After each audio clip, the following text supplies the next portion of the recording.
Hello YouTube and welcome back to the channel here today. Today we're here for two more episodes of the Apothecary Diaries. Very excited to be here, continuing Mau Mau's little journey away from the Rear Palace. If you can even call it a journey, she kind of just got kidnapped. Anyway, we'll see where that goes here today, starting here with the singular YouTube comment. Probably that one. There we go, from Highly Calm. Yeah, last week I was kind of being dumb because I knew that a new season of anime is starting up, like, it's July, so we're starting another, it's like summer or whatever for you guys, right? So yeah, obviously a call would end coinciding with that. So I knew that Apothecary Diaries was getting close to ending. But it's all good. I'm all good to continue and finish this season. The other question that I had, which I'm sure was answered before, I was like, is this thing like done after this season? Which again, pretty obviously in the story, no, it's not. But that question kind of got answered for me as well, as I believe this week another season of this show got confirmed. So there's going to be more Apothecary Diaries in the future, albeit they won't have the manga adaptation, I believe, to base a lot of their stuff off of. It's going to just be the light novels. So it'll be interesting to see how that like kind of impacts the production there. I don't know, because the light novels go way further ahead. It's the source material, I believe. So cool. Just the manga ends about now, I believe, or at least pretty close to now. Either way, that's future stuff. Let's talk about the stuff at present, and let's talk about, again, the elephant in the room, the production issues. Even if you can call it that, again, I took the stance last week that, albeit it is disappointing, I think that the kind of content of the season itself is shining through. I don't believe it's a problem for me personally as of yet. Again, it could get worse. Apparently they're still keeping the budget for the really important scenes, kind of in a way reminding me of season 1. Again, kind of ending season 1 with that dance sequence, which was very elaborate, clearly what they were keeping a lot of that budget for. And I think it's a glass half full, glass half empty type discussion. Are you happy that you've gotten something that's, you know, really good and really solid, albeit not as good as it could be? Or do you lament the fact that you've lost something that could be truly special if the production was holding up its end of the bargain a little bit more? I choose to be optimistic in that regard. Either way, we'll leave the YouTube comments there for today. We'll pop over to the Patreon. Again, only a couple more weeks of the Apothecary Diaries, but if you are really hankering for those next few episodes, Patreon is up there ready to go for you. $6 a month. You also get double votes in polls. There will be some polls upcoming on the channel, I am sure. So yeah, you can influence whatever I do next, whatever it may be, I don't know. Either way, many people have become patrons, and I thank them, such as Mickey Bebbers, AJ, Bananarama Hamadama-sama, Capella, Choberibby, Copley, Dapper Dwarf, Ed, Fancy Question Mark, Fleur Nightingale, Fruit, Fusel, Gloriana Tenebrae, Glyke, Greybeard, Guanal, Gus N, Hans Peter, Old Mildly Anxious, Ika, Iwayuru, Yaku Yavnen, Jami Boo, Joran, Kasogtha, Kelvin, Clem, Nosta, Cod Begemot, Lick H, Lou, Marco-san, Mistake L Chen, Molly Weinberger, Mr. Maniacs, Aussie, Parnick, Pencil Sharp 333, Ron Late B&K, St. Lily, Sam1373, Skeleton, Tentacle Member, Waifu Overdose, Without a Net, Yuki Ali, Zach, Akamansa, Binshi, Voodoo Chili, and Aiden O'Brien. Thank you to everybody for giving me money. I enjoy the money.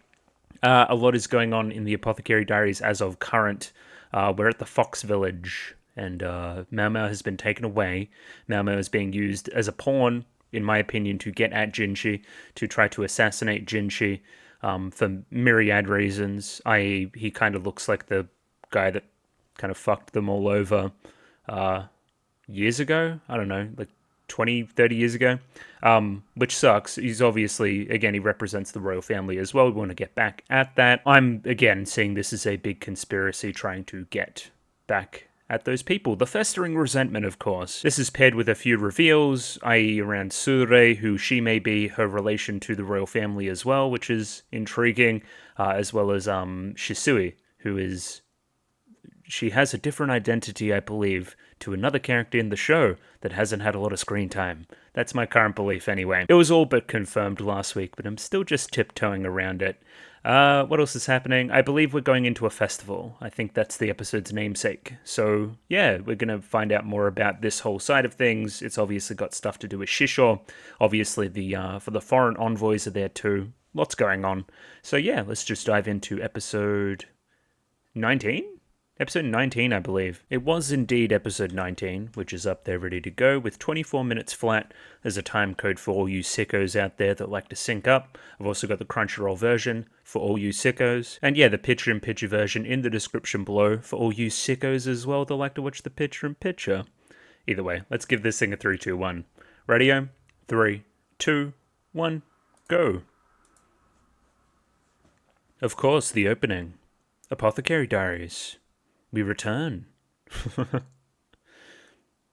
I do like this opening quite a bit.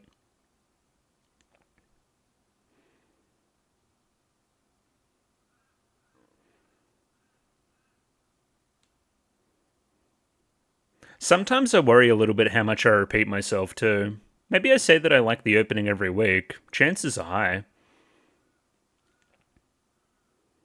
Again, things like that'll become more pronounced if anybody is ever binging my old stuff instead of watching week to week. Like, oh my god, this fucking cunt says everything the same all the time. Weird.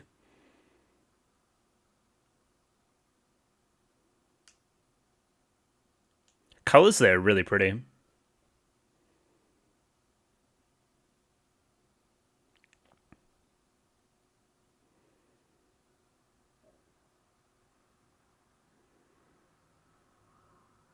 Oh, I forgot something. I should take a note of that. Somebody definitely told me to go back and have a look at a certain piece of dialogue from another episode. I'll try to do that during the break. If I had a pen on me, I would, but write a little note. I'll try to remember it.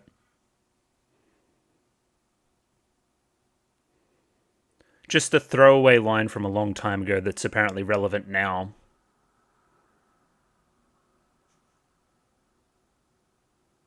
Mm-hmm.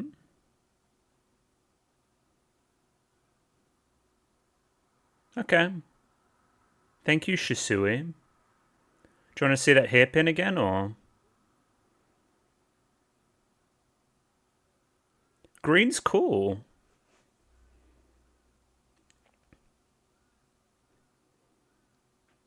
That's kind of my thing. This must be weird for Mao Mao. Like, I've been kidnapped and now I'm doing a festival. That's odd.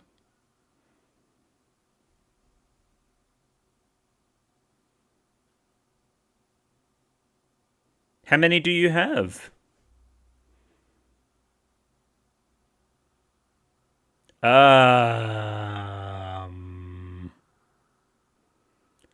Don't wear that around the wrong people here in this location. Interesting.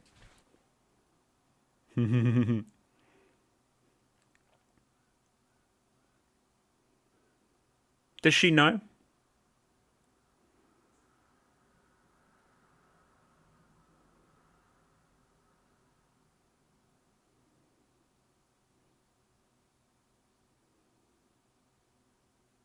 Oh, I like the kind of side ponytail there.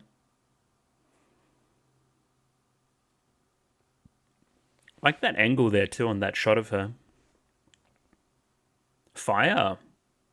Lanterns. Festival. Are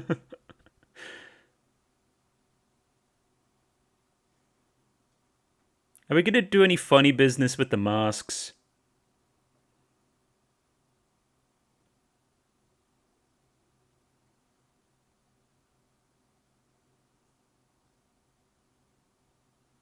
A little bit. It's kind of comfy, though.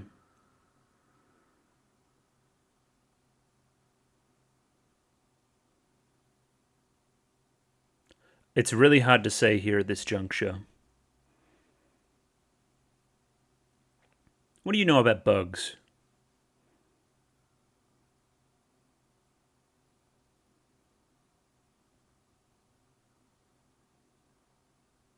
Oh.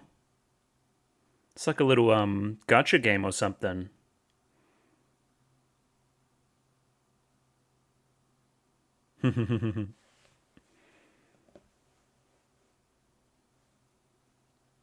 Yeah, the masks are curious.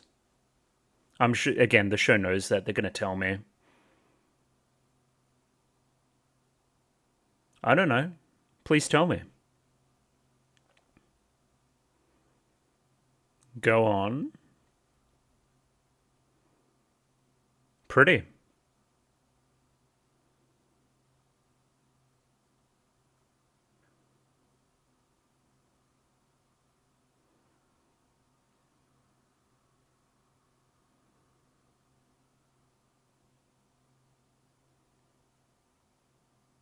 Okay.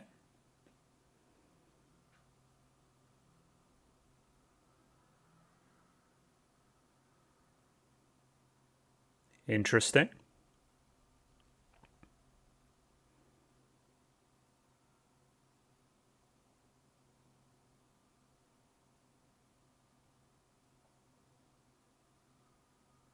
Seems pretty straightforward. I don't see how the fox comes into it. Yeah.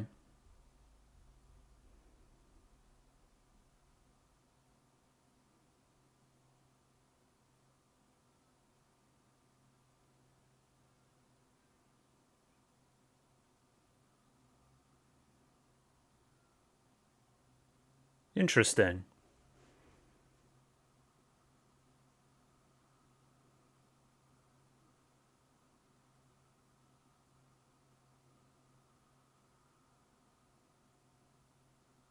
Yeah, again, I was playing in similar areas there.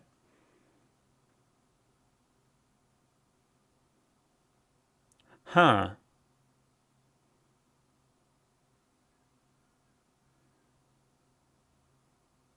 Interesting. So that's the colorblind connection.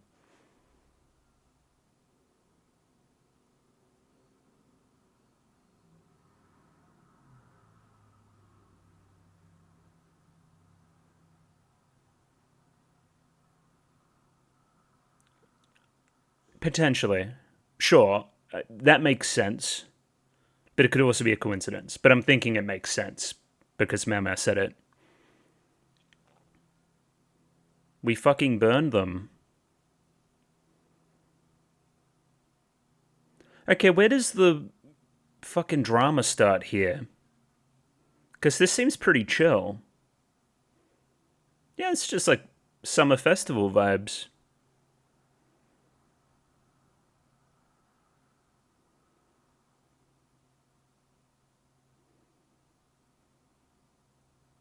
Oh. I don't know about eating bugs.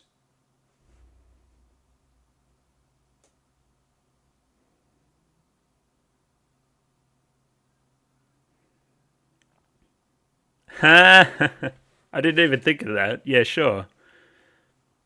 I'm a bit off the frogs.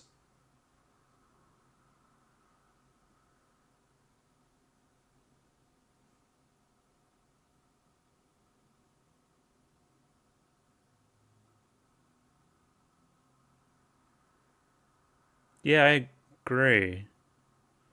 Well, of course you're like the insect person. You would know that.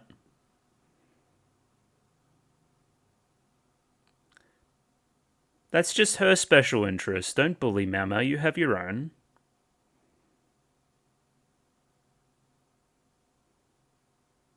Okay, he seems pretty chill.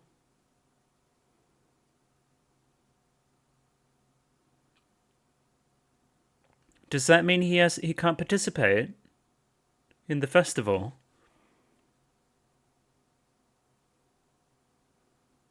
Okay, you seem nostalgic. Okay, switch out. Good. Okay.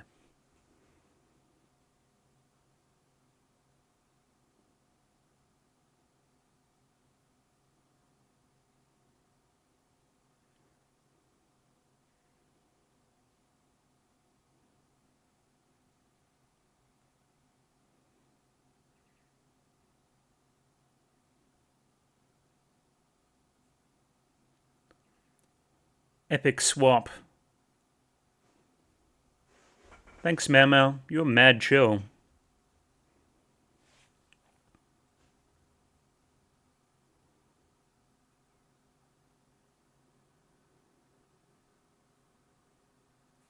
What did you do?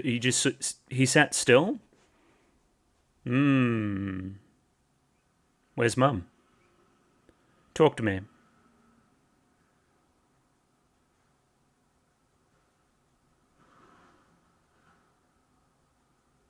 Where's Mum? Is that her with the finger? So these are last year's masks, are they?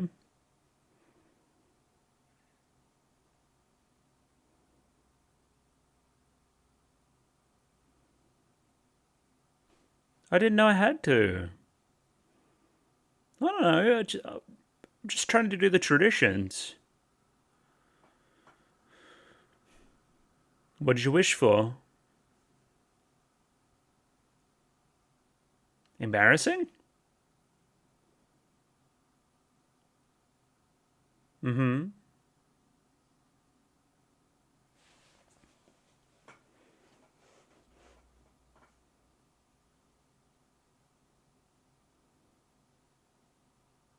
Okay, dude. Where's Sure? My goat.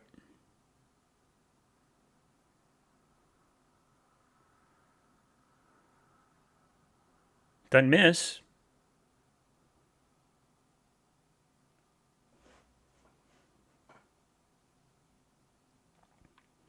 We're taking our sweet time this episode. I don't mind it. I think it's good. Last episode was pretty exposition heavy.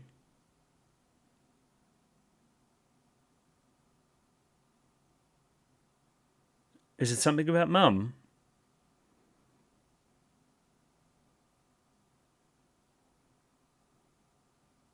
Huh.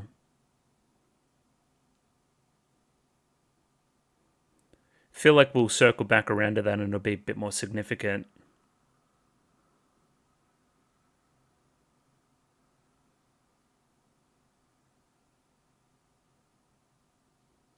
Mm-hmm. Where's Mum?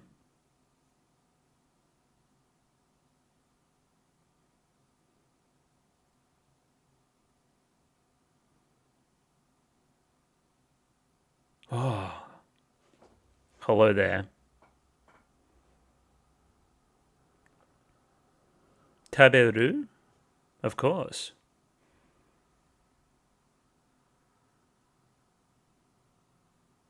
The fuck is that?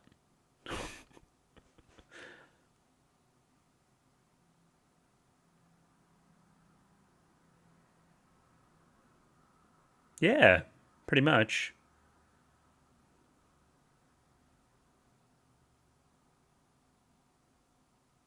Yeah, it is weird.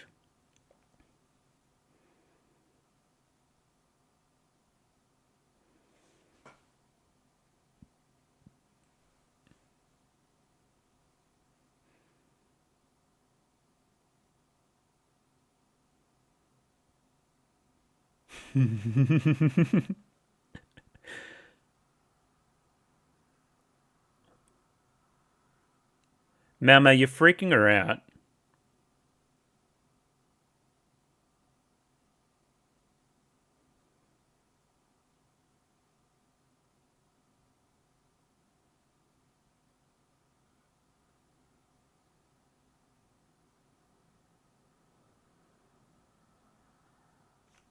Okay?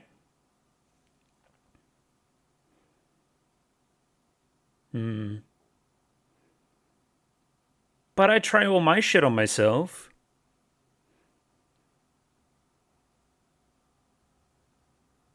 What? Why you gotta fucking troll me?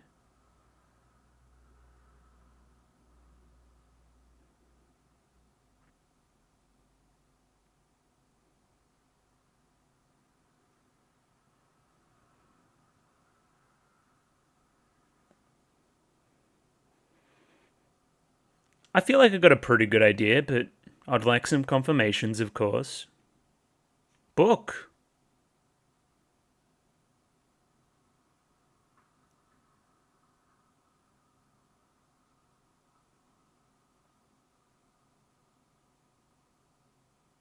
Yes, ma'am. I will spend my time reading. Uh, it's complicated.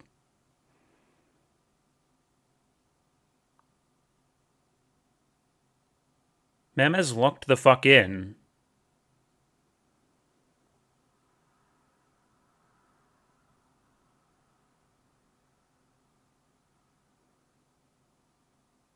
Pardon? Who is that?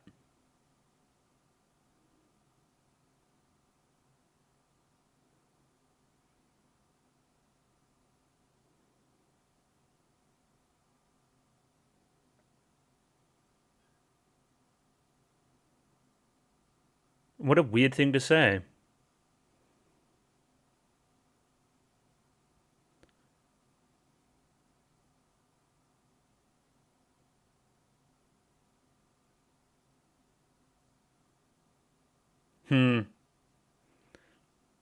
That's interesting.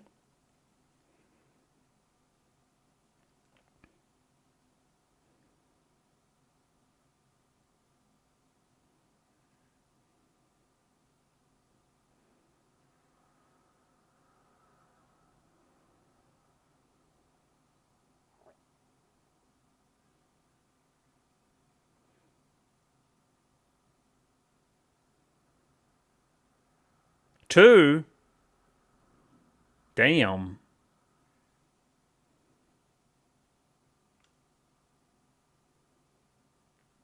Pardon?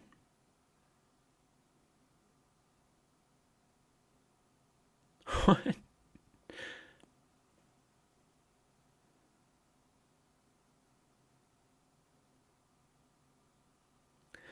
Talk to me more about this woman. I need to know.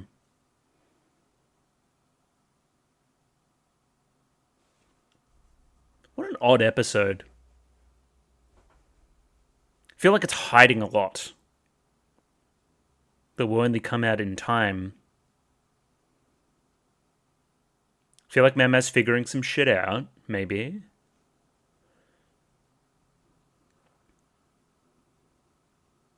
I don't like the metagame generally, but there was a scene where you met up with the foreign envoy lady in the preview. Is that going to come to fruition soon?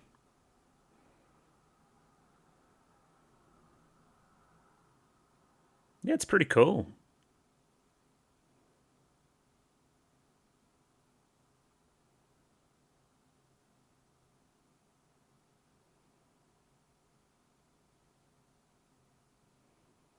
Yeah, again, that's what I was connecting it to as well.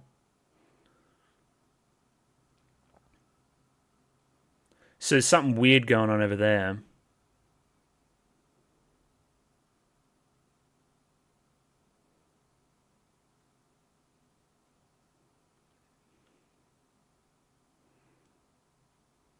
I don't know, she fucked off somewhere else. The village elder's old storehouse.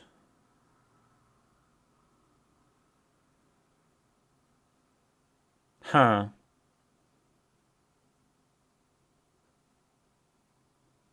Mau Mau. Just stay put.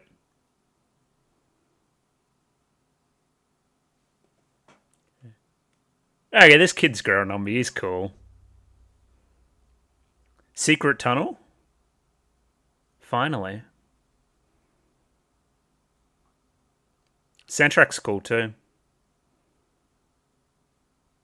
Oh, they just walked straight out. Yeah, okay.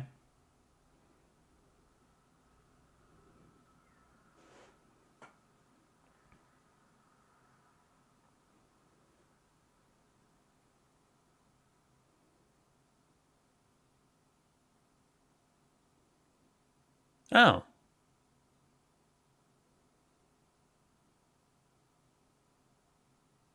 Well, yeah.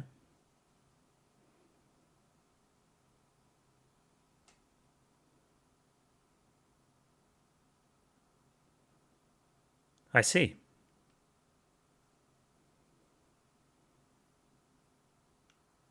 Season 1.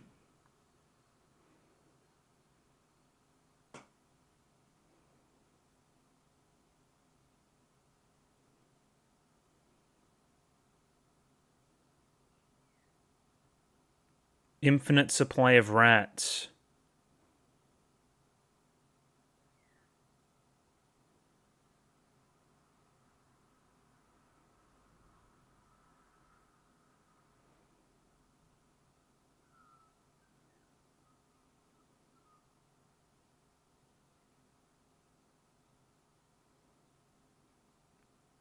This is her fucking, like, crack house.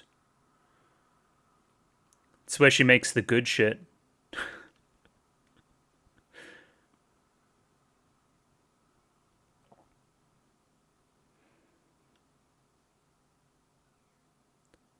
Plutonium rod? Inanimate carbon rod? What is the carbon rod? Whoa! I mean, we knew that, though.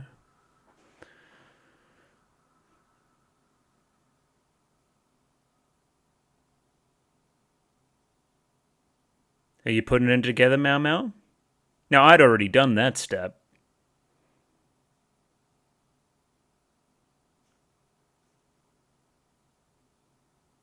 Oh, mommy.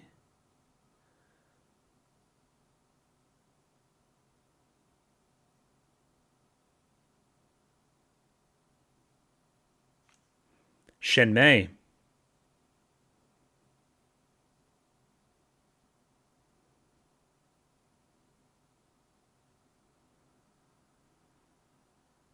Sama. She fucking knows you're here, dude. She's got a sword? Mau Mau, get out of there, bro. She's gonna kill you.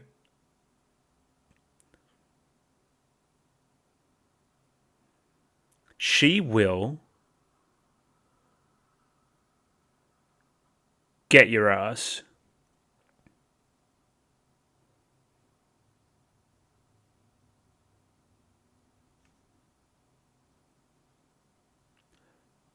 So, a couple of curiosities. Little kid, he had a name, I don't know. He said, I wish mum could be here. Okay. Weird. He calls Shisui a sibling, like a sister. Okay. And then Shisui's like, I have an abusive mother, basically. Shenmei, right? Maybe. I'm making a leap there, but potentially. Does that imply that it's like a step sibling type situation? Because he wouldn't say that, why is mum not here if Shenmei was already here? Unless it meant that she was just busy that night, or... But why would he wish that mum was here if mum's abusive? And then he just called her Lady Shenmei and not mum, so... I don't know. A curiosity, let's say. I'm just trying to put it all together. She seems bad news. And again, this is where Mau Mau connects the part where the audience had already kind of connected the whole Fafa, iron, wheat, kind of Lacan side of things. The colorblind thing now makes a lot of sense too. This having ties all the way back, like a long, long time ago, to similar to the origins of the Rare Palace, is a curiosity as well.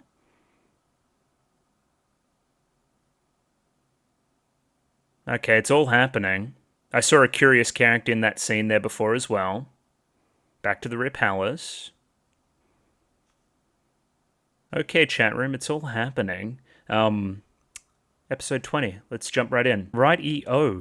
Episode 20. Up there, ready to go. 24 minutes flat once again. Crunchyroll version. Picture-in-picture in the description below. Let's give this thing a 3, 2, 1. Radio. 3, 2, 1. Go. Indeed. Yeah. Broadly curious. I'm just kind of letting things play out before I say all the things. I definitely saw a Lao Lan type silhouette, I guess you would say, in the preview there. Potentially that's going to come to the fore this episode, which would be nice. I also want to check back in with the Rare Palace and what Jinshi's up to. Again, still the broad theory that all of this, all the everything happening here is an assassination attempt on Jinshi.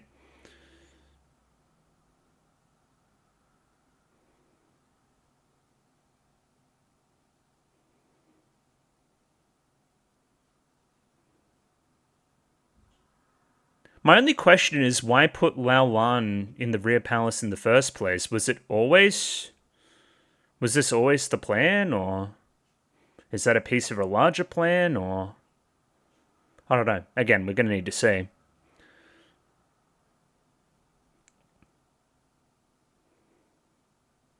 Like, I want to know how cynical and how far way back, like, it all goes, I guess. Also, I want to see more of that, Khan Lahan? What was his name? The little fucking Lacan freak guy. I like him. Scary lady with a sword. Also, that guy in the background is the same guard that watched them exit. Okay. Seems like a cool lady. Good stuff. Yeah, okay, so definitely not mum.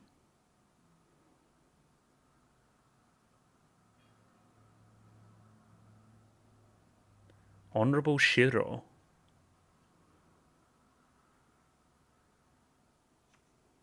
Hello.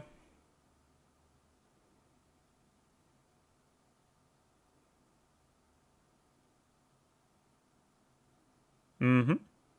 The eyes. A caning? Is that how you spell caning?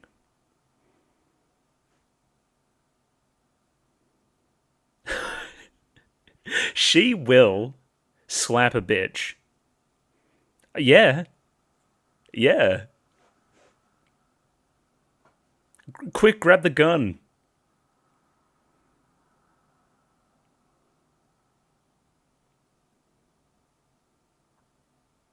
Whoa. But do you know the other thing? I mean, she is.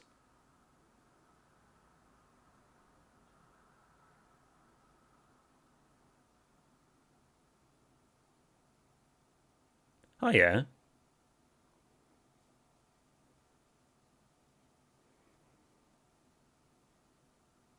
Huh.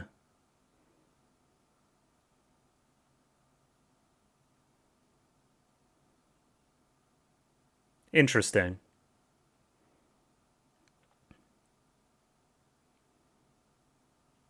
Feel like that little snippet told a lot about her character.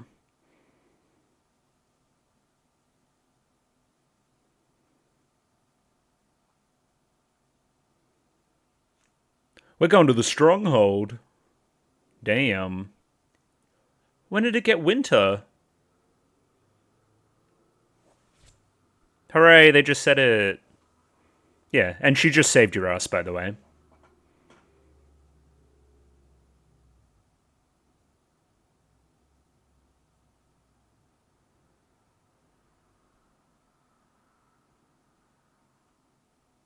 Correct the mundo.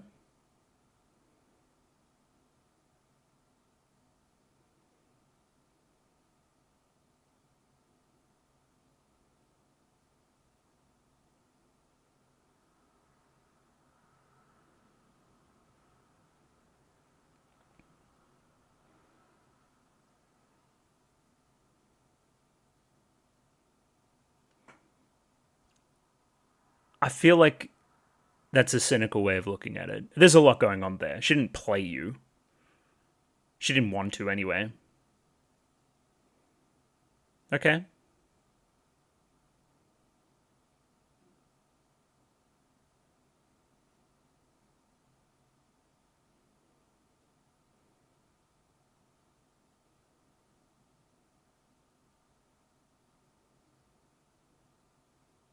Interesting.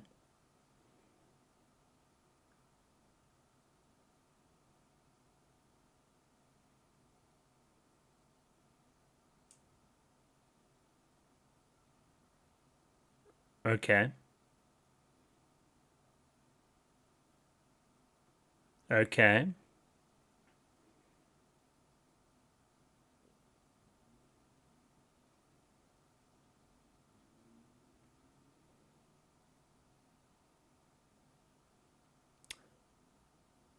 I see.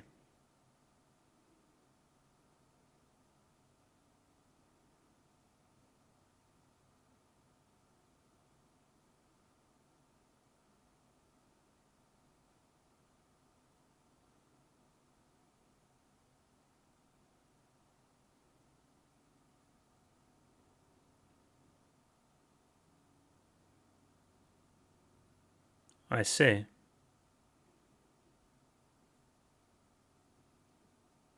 Oh. Yeah, I was going to question that.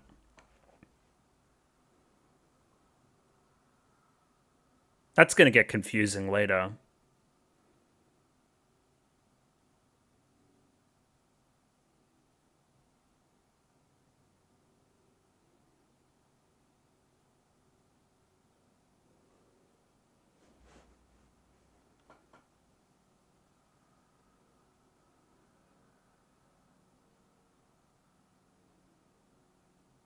I feel like Mema's putting this together very quickly.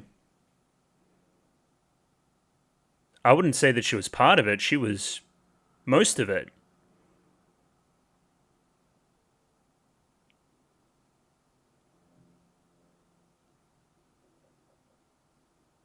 Well, yeah.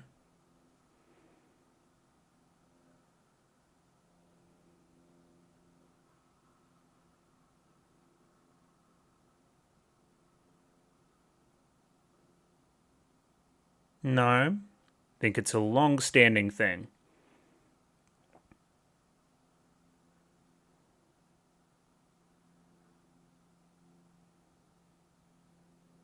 Oh, yeah, she hasn't put this together yet. That's why. Okay.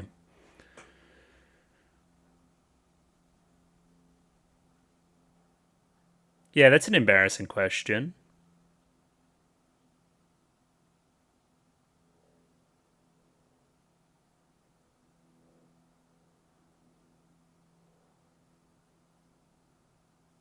Uh, Mao Mao.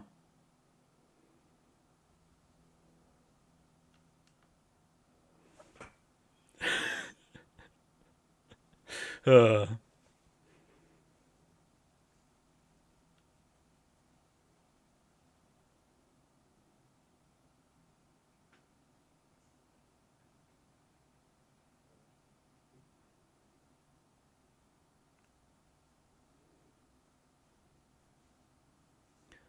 yeah.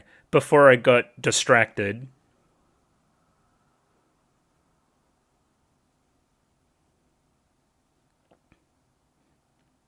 Mao Mao. Mao Mao.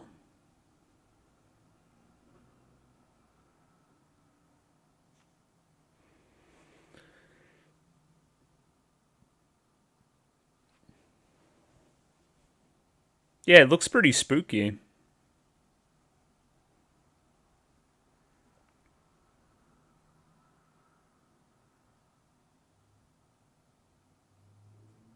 Mm-hmm.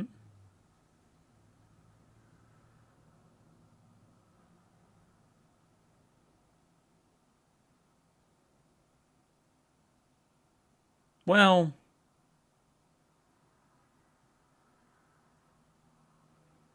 there's a lot going on, Mao Mao. That could be a part of it.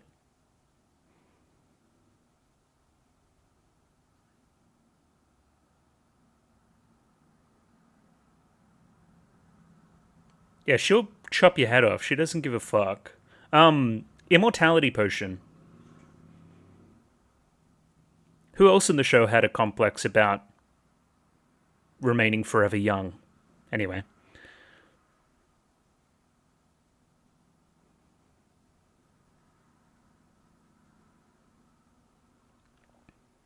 Mm-hmm.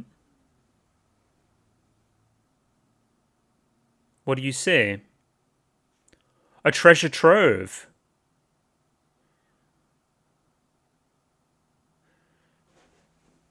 I feel like Mao Mao is misunderstanding the situation that she's in once again. How long has she been away, too? So who's she talking to? I guess I can't talk. I'm in here alone, too.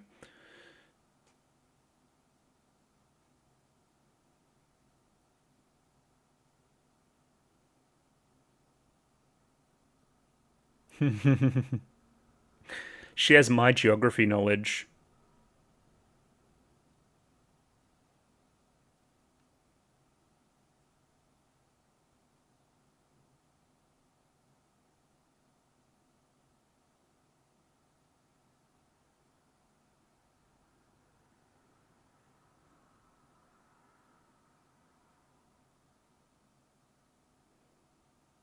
Hmm.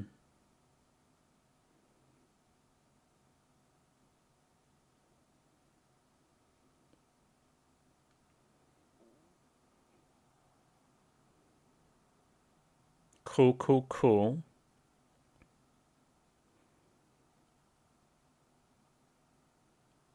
I mean, I wouldn't tell my kids if I was planning on starting a rebellion. Huh. Okay, thoughts?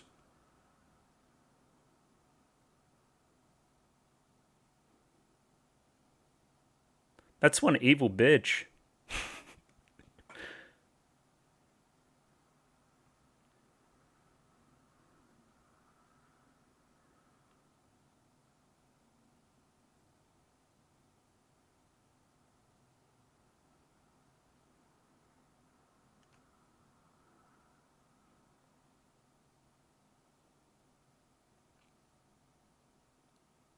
Seems healthy.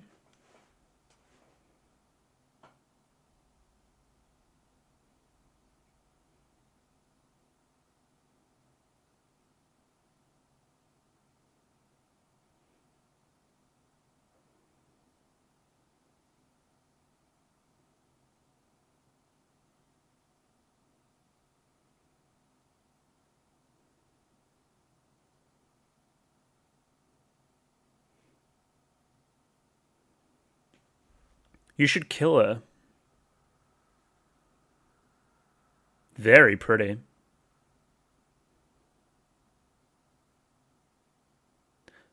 The cold there reminds me of Laulan's entrance to the Rare Palace many moons ago. Okay, we want a little update, do we? Uh, how is she gonna feel about the fucking hairpin? Yo, what the fuck is happening here? Oh,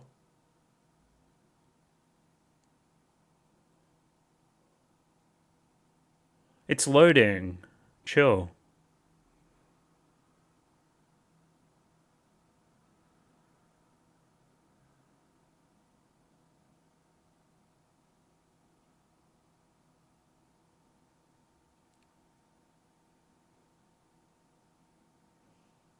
This guy's a little scumbag. I don't like that guy either.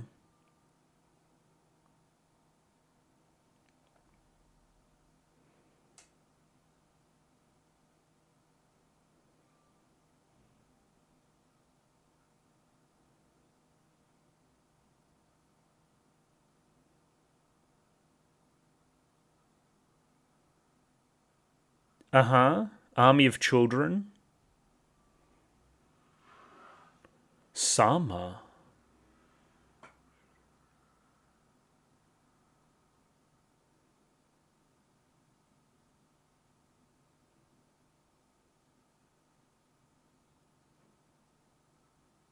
Was she the one that was fucking on the bed? Yeah. What the fuck?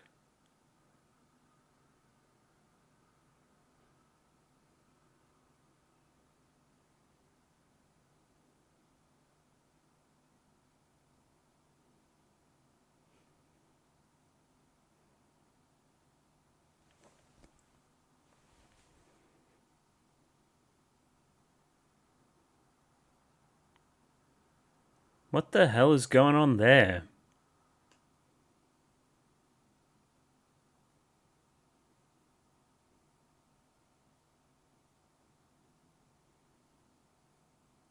The hell are you talking about? Can we kill Shenmei? How? Oh, the Rare Palace. Okay, we're back.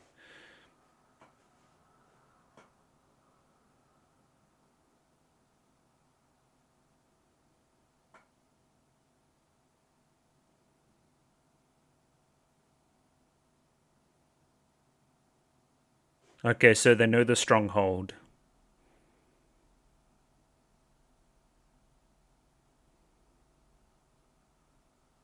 Whoa, they're funneling money.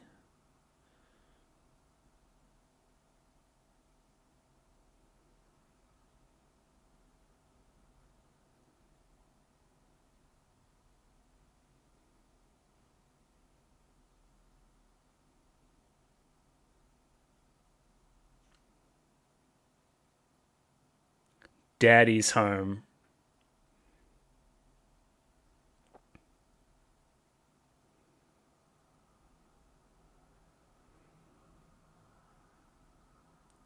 Yeah, we don't get on.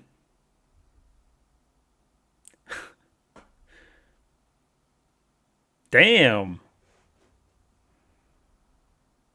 Bussin'.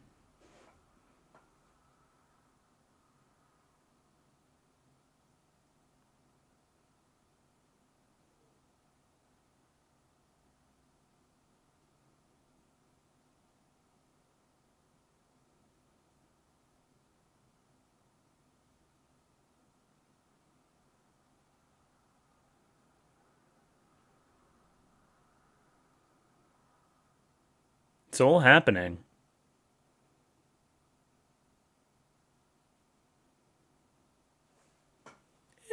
Kinda.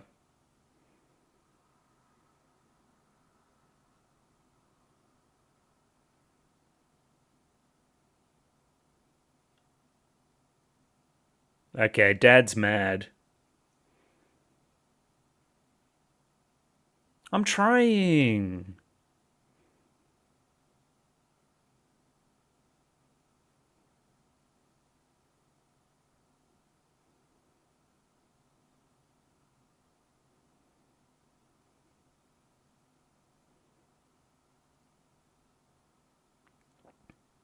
Nah, he only knows what he knows.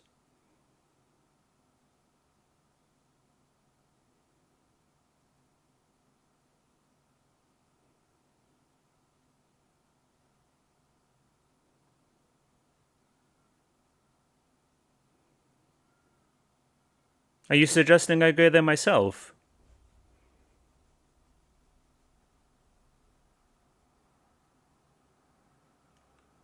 Now that's a cutting line.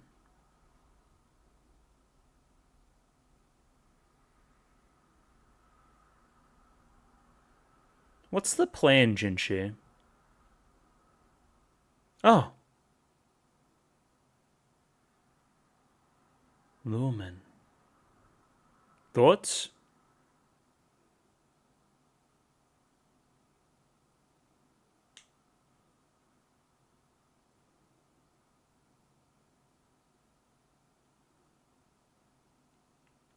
Yeah, I was talking to the other guy. This is very funny.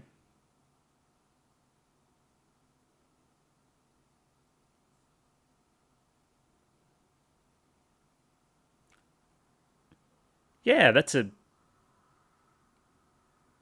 very smart scene. Okay, what are the thoughts here? What are you going to say? Oh, that's what Gaoshin was. Okay, gotcha.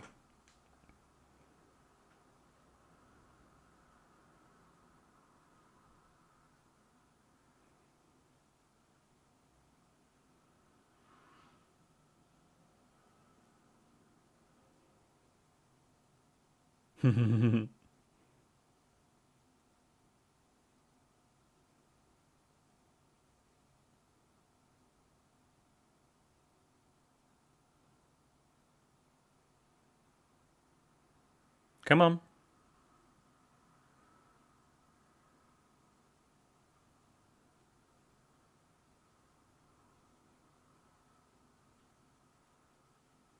Oh,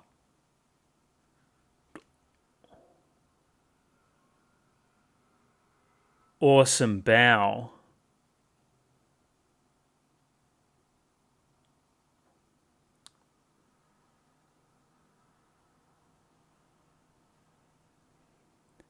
Pretty please. Pretty please, Jinshi.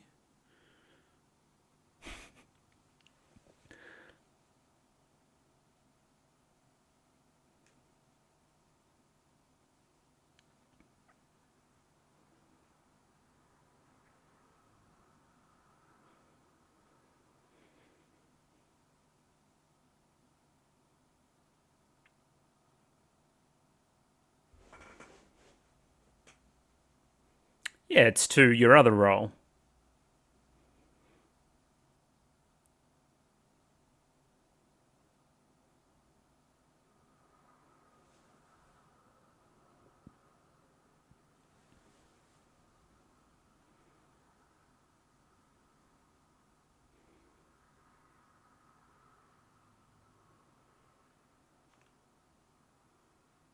Sama.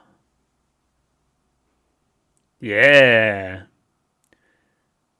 What's the other name? Kazugetsu or whatever? I liked that one too.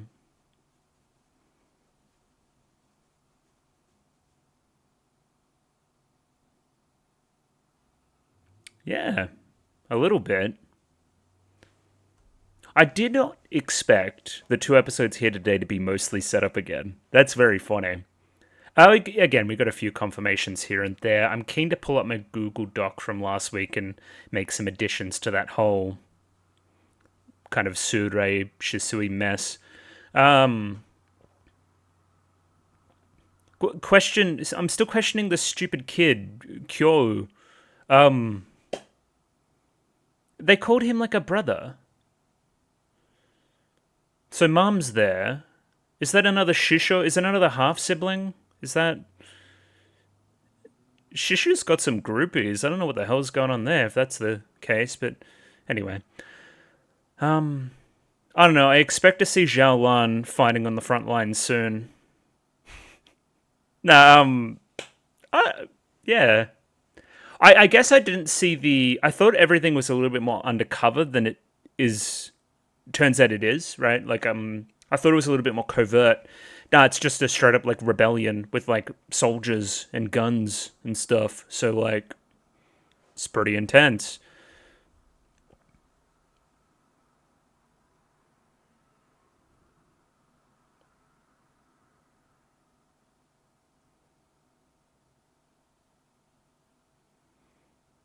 Sick. How about next episode?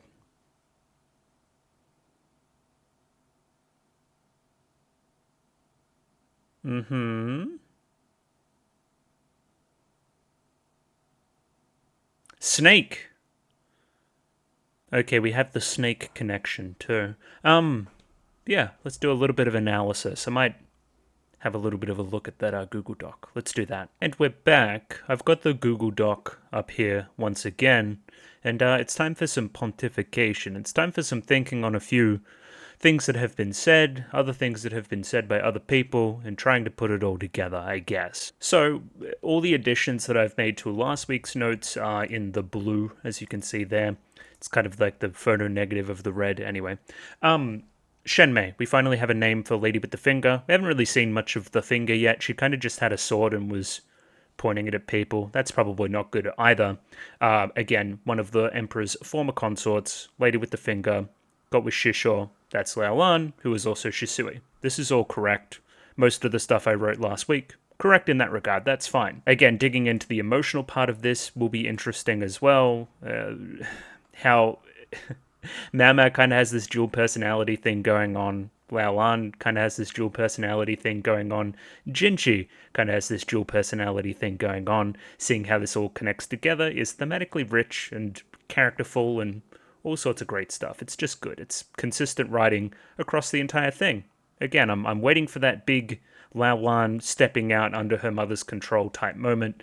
I believe that is coming in the narrative in the relatively near future, and it's going to be epic. It's going to be awesome. Now, this is the big question, right? So, I'm not super dumb. I can realize when we say certain things, about certain characters and edited away together, we're definitely implying certain things. So last week, there was a definite edit that implied that Sudre was this child from the Rear Palace in this question, right? From all the way back at the fucking, like the Anshi speech. I've got it up over here again. We're going to have another look at that scene. Now, the narrative that Shen Mei, and at least most of her sphere, are believing is the Shisho is the father in this equation type story. There's a reason why I've struck through this and haven't outright deleted it, right? I still think it might be true. So, yeah, and I think that would be interesting, again, comparing the stories, or I guess like comparing Sudre and Shenmei will be very interesting, I feel, in the future, once everything is out in the open. And I think I've seen something that over here in this scene that I'll bring up in a moment that kind of may explain this away. Because for right now, this is an inconsistency for me, because the story that Anshi says in this scene is that Taiho, who's that kind of woman, she claimed that she had a child from the late emperor. We said, no dice, we're not recognizing that as real. That was the empress mother that did that. It was just a child from some doctor, and then we fucked them off somewhere else. I believe that some doctor person could still be Shisho, but then the explanation later in the scene, where it seems that Anshi knows Shisho quite closely, happens some years after. So he could have been some doctor 4 years ago, but then he could be a trusted advisor like 4 years later or something. Again, I'll bring up the scene and I'll show you. So now again, they call each other sisters, that being Sure and Lao Lan, who is also Shisui. We're running with the narrative at the moment that they're half-sisters, but I have my suspicion that they're not related by blood, basically at all. Yeah, that would be my read as it stands right now. But again, that's me projecting. Let's run with the narrative in the show. They are half-sisters. They're very close. Lao Lan clearly feels some sympathy for Sure.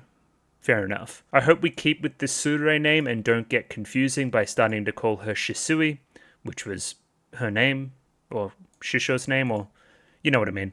Like, yeah, that's two characters in the show technically have the same name sometimes. It's not going to be confusing at all. So now I've italicized this because there's still a big question mark over this and the kid's relation, considering he's a brother to both of these half-sisters. So I don't believe this kid is related. I can't see a way that makes sense. Unless it's another Shisho angle, whereby Shenmei should know who that is and beat him the same way that she beats the fuck out of Sure. Does that make any sense?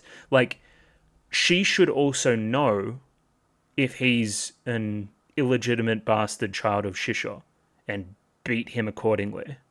So that would imply that he's not blood related at all to any of them. Yeah. Why do they call him brother? That his mum was there she was in the bed with that guy? I don't know what they were doing in there. It stunk or something. There was some fumes. Were they on drugs? Then like some kind of like stronghold crack house, just like shooting drugs and shooting fafers. Is that where we are? Is that who we are, chat room? It's really hard to say. Anyway, that's next week's job. That kid still confuses the fuck out of me. I don't see how that connects. And yeah, this is the last part I've added before I'll go over this Anshi scene one more time on this other monitor. But the plan, as I was implying last week, was to get a Jinshi. This seems like a far larger plan. It seems like a far bigger scale rebellion whereby we're going to take a bunch of guns somewhere and fucking kill a bunch of people and try to like overthrow the government. Is that the plan? I don't know. Shenmei seems kind of crazy. I don't see this working like at all. I know they have guns and they've been siphoning funds and metals and whatnot from the Rear Palace, but I don't see it working. I just don't. And again, I know the show continues, so it's probably not going to be working unless there's a big status quo shift. Either way, what are the motivations for this rebellion? Again, there seems to be something.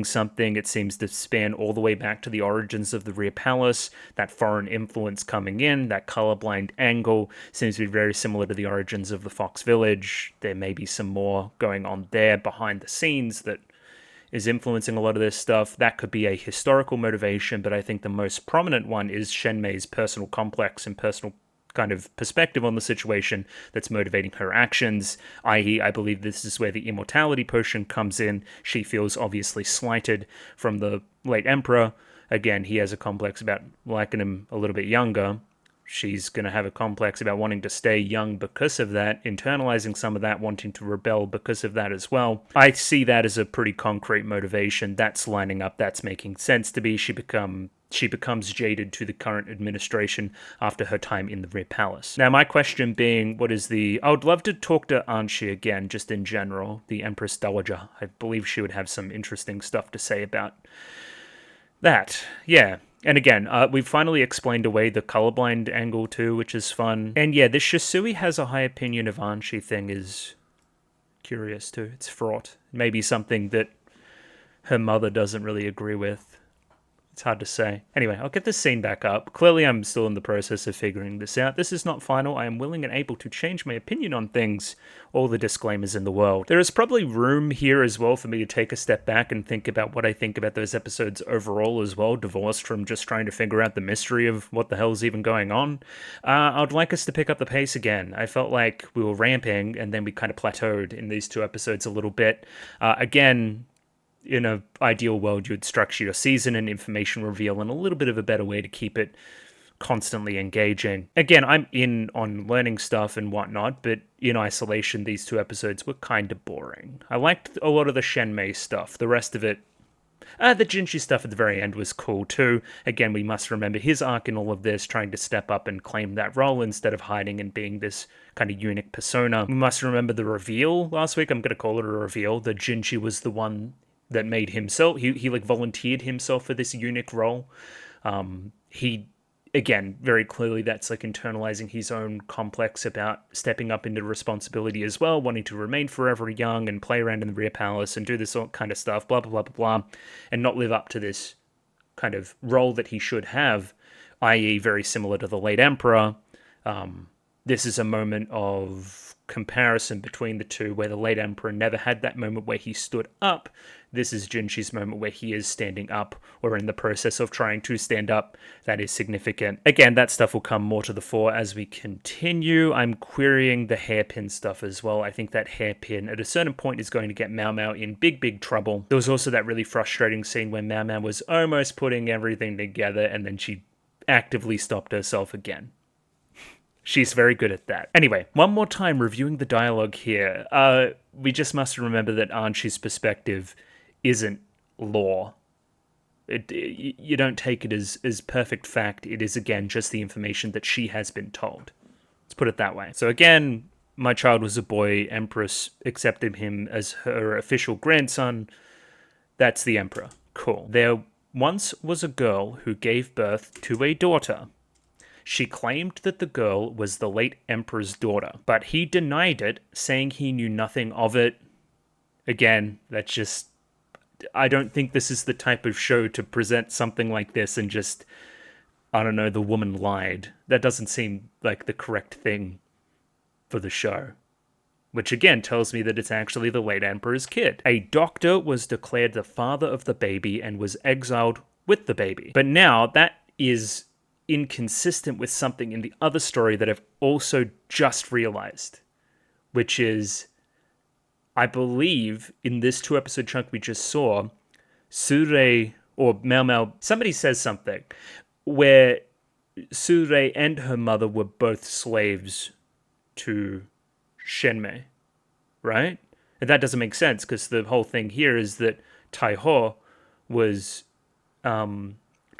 stuck in the Rear Palace the entire time. That wouldn't track. But we must remember that Sure was at Taiho's grave, so that must be the case, right? Why else would she go to that random woman's grave if it wasn't her own mother? It's getting all very convoluted here. It's hard to say. Again, I'll need to review that dialogue. I've only seen that other episode once. The girl who gave birth to the so-called daughter was left in the Rear Palace. She will probably never leave the Rear Palace. Then time passed. I no longer had the appearance of a young girl. The late Emperor stopped visiting me. The Rear Palace is expanding again. Yes, I have heard that Master Shisho suggested it. Cool. So that isn't inconsistent in my eyes. Back here in this this time in history, she could not know who Shisho is and then later know who Shisho is, right? Does that make sense? Because otherwise, just throwing it away as some doctor doesn't make any sense. Is this guy here just Shisho? But then no, he's exiled, so then he just like doesn't. No, but Shisho comes back, so they must know who that is. This is all very confusing. Yeah.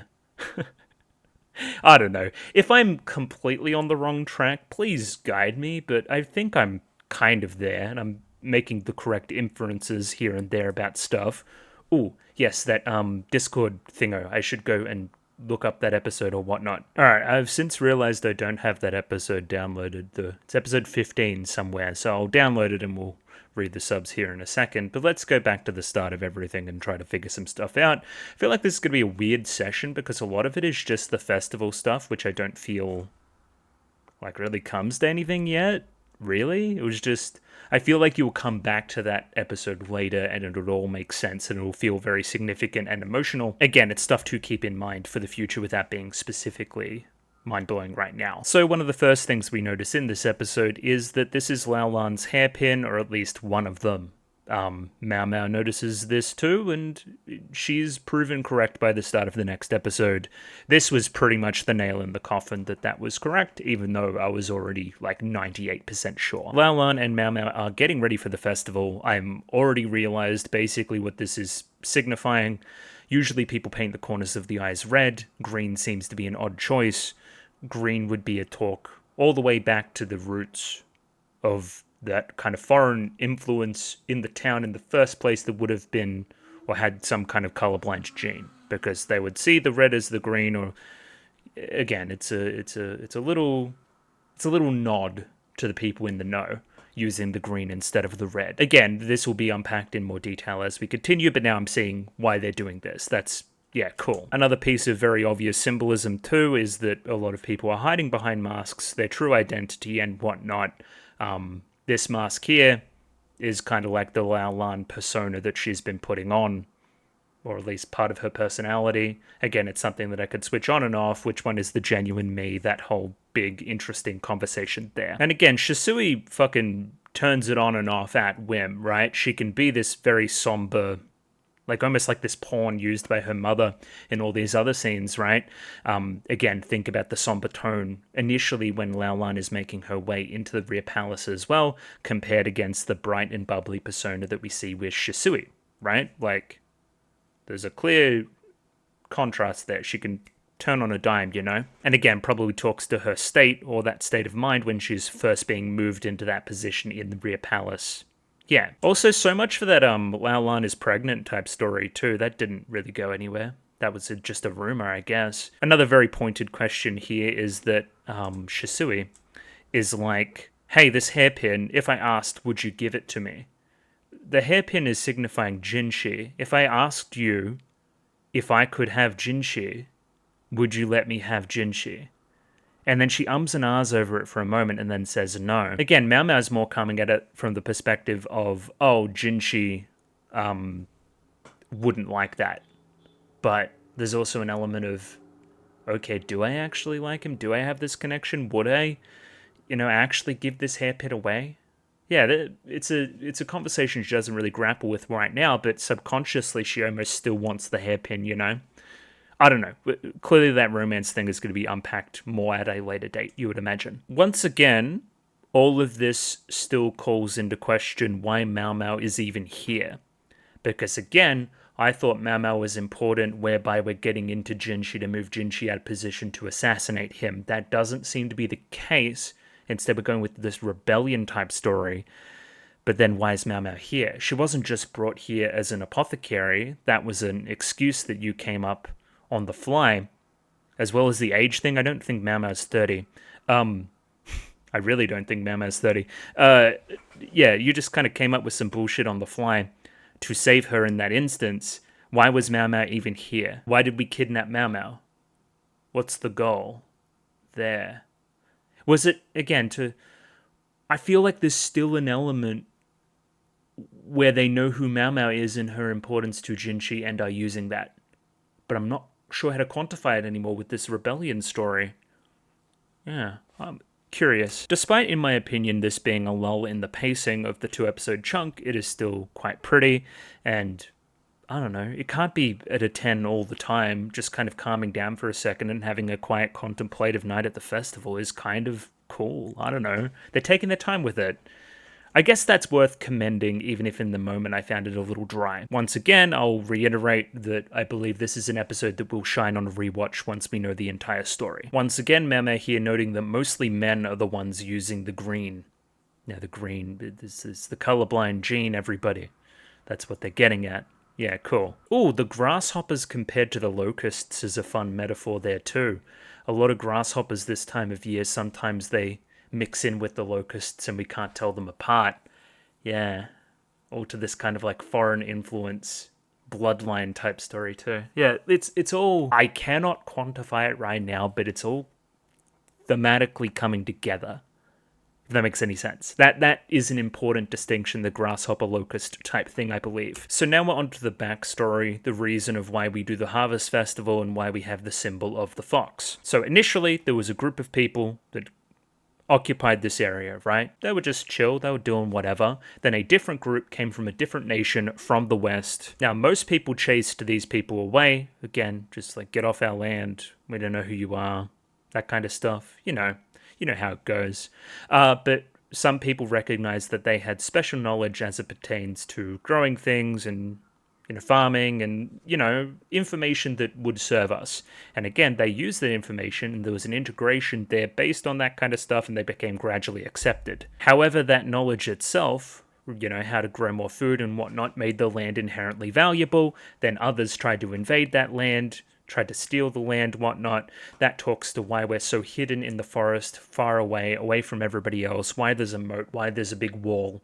While we've kind of walled ourselves off from this kind of stuff, we found something valuable and we're trying to keep it. However, why the fox? Well, the fox represents the Westerners who brought the knowledge. Hence, again, that recessive gene, the colorblind thing, the green and the red on the mask of the fox god makes a lot of sense. The masks initially were white at first, and then through time get decorated with different colors.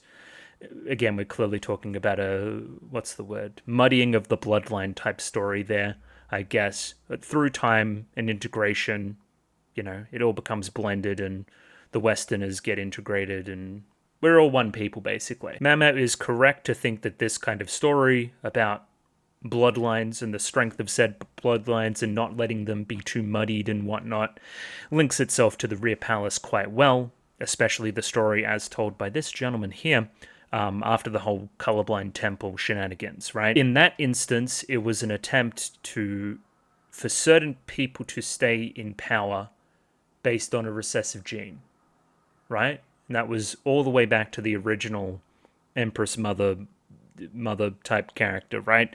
That goes all the way back, and it's an attempt for things to remain the same almost. That's the overall goal there.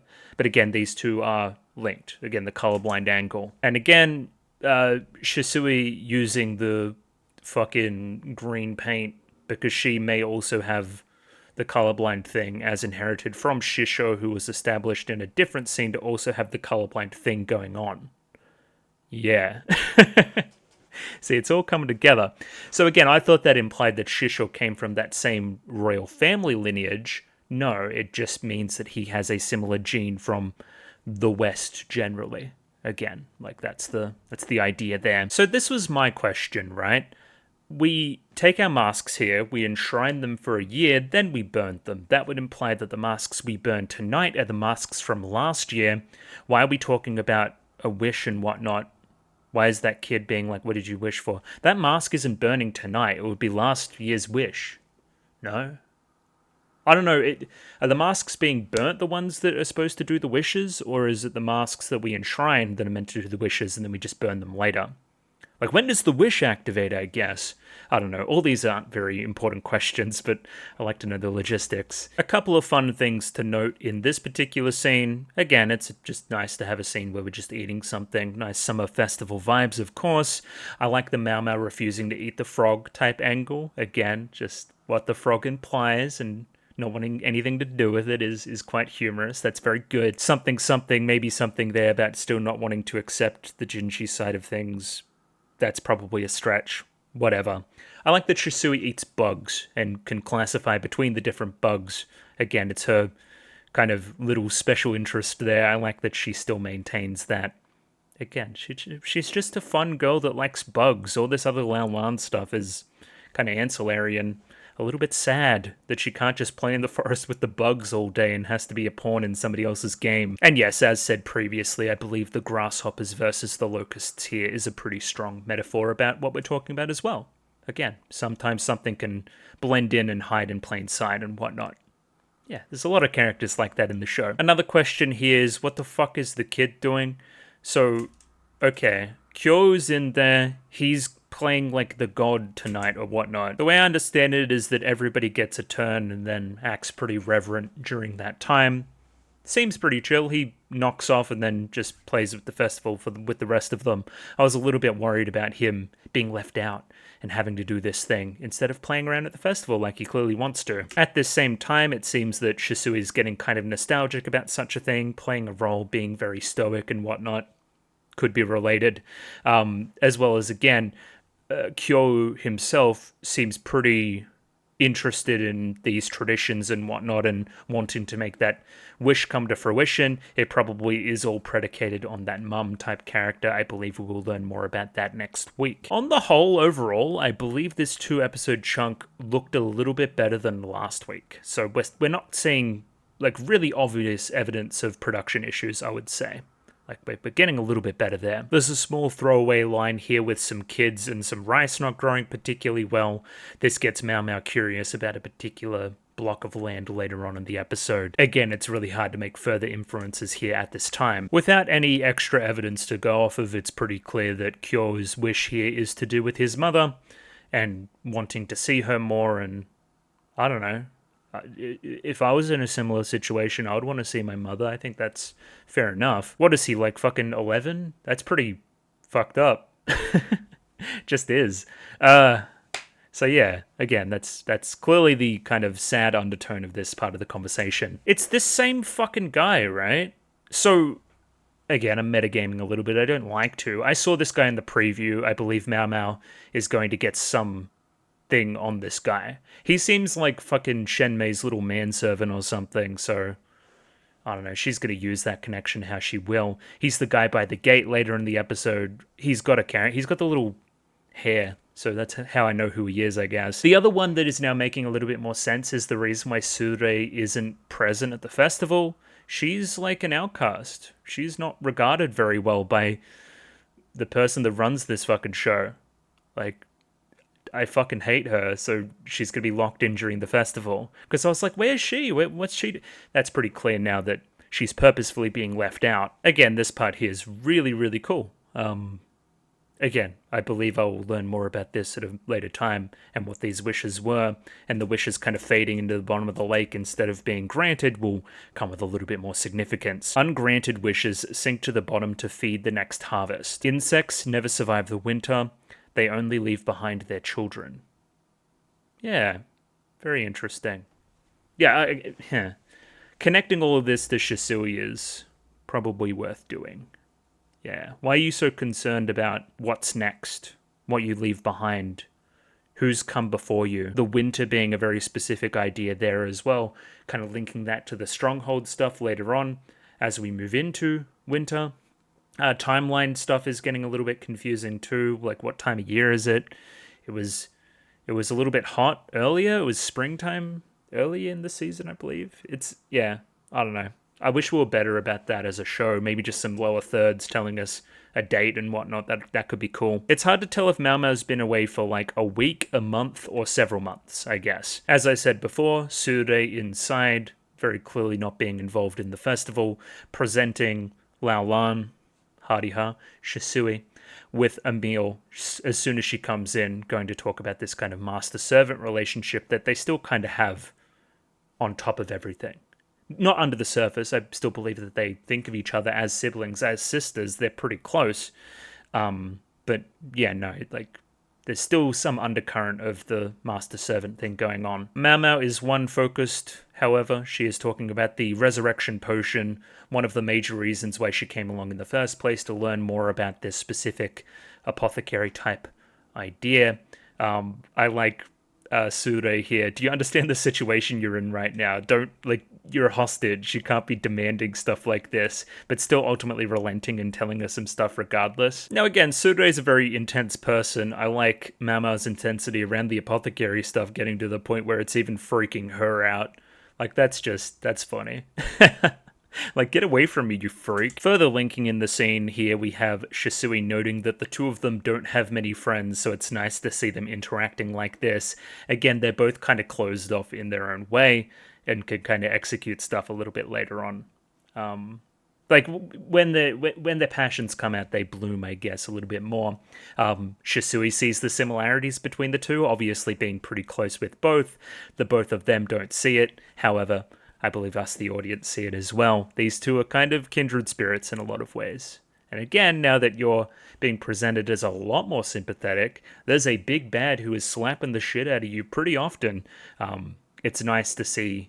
It's nice for Sure to become a little bit more sympathetic and us to be able to root for her like this. A small interstitial scene here as well of just Mama being curious about Shisui Sure stuff, which kind of gets revealed by the start of the next episode.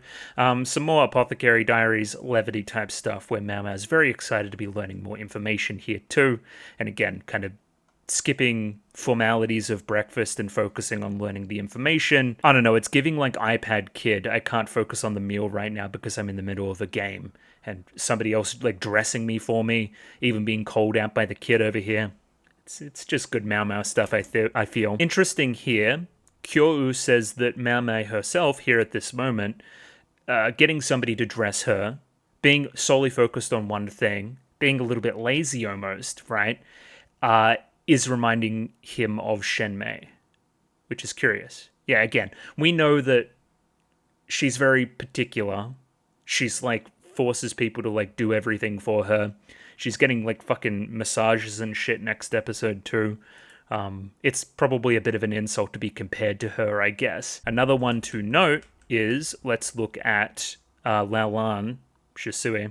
Let's look at her expression here, I guess. So Shenmei mentioned, you question Shenmei, you kind of look pretty resigned to the thing. VLC be damned, ruining my video, but yeah, this isn't the face of somebody that's really fucking happy about Shenmei. Yeah, just the way Kyo and kind of Shisui interact here, it doesn't really give me big sister, little brother by blood. So is it again this kind of, or Nesan, because it's an older girl that's always around the same kind of houses that I'm around? Because I'm seeing some kind of subservient thing going on with fucking his mum and Shenmei. So, like, were they just around the same house often? Again, it's confusing to me. I do like the writing shorthand of the hairpins overall. Again, it's like all the way back to that initial kind of party, like episode 6 of season 1, something like that, where the kind of emperor came out and then Mao Mao took off the freckles for the first time. That whole thing, the whole hairpin thing there was kind of like, I'm claiming you, I'm interested in you. It was a romantic kind of implication. But let's just say it's care. I care about you. Specifically, Shisui putting the hairpin here on Mao Mao is probably indicating a similar thing. There's a lot of affection there, and the affections here kind of intertwined with the Jinchi affections. Very curious. Mao Mao here also notes that she's very good at this, and it has a little bit of a sad implication. My mum would beat the shit out of me if I didn't do all this stuff and prepare her well each and every day. She would beat me. She would slap me. She would do all sorts of stuff. It kind of gives a sad implication to the massaging stuff from the bathhouse episodes previous this season as well. Why did you know what to do and how to give somebody a massage in such a good way? Because it got beaten into me by my mother. That's sad. That sucks. And then she fucks off and says, Mao Mao, you stay put. I have something to do today. There's also some cool framing here whereby we're hiding your eyes. I have something I need to do today. I need to put on my mask. and go do something else. Mau Mau, you stay put now. And of course, we know Mau Mau, she can't just stay put. So yeah, Mau Mau spots shed. She makes her way over to said shed. The rice is unharvested from this one section, which is curious. I'm guessing this is some kind of metaphor that will reveal itself a little bit more in time as well. It's because of the window. I believe it gets sun all year round, and because of that, it doesn't prosper. I can't really see how I can connect that to anybody at the moment. I don't know, you could squint and do anything, but yeah, that's what gets Mau Mau curious. Kyo takes her over there as well. This here as well is the village elder's old storehouse. That is Shenmei's storehouse, hence why the Faithers are there, hence why we're doing weird apothecary shit in there, hence why Surei's in there sometimes as well. It's all making sense. So again, we have a better, different warehouse for all the fucking rice. This warehouse is sus, because nobody uses it anymore. It's kind of secretive and the door's all locked and stuff. It's the same fucking guy again. We're watching him, of course, sneaking out of the village and going over to the warehouse. Oh, so it's just light. Huh, I thought it was sunlight. So it got sunlight all the time. Like the sunlight would, say the sun goes overhead, the sun would come through. No, it's just light. That's weird. I've never heard of that. Just like an artificial light fucking with a plant's growth.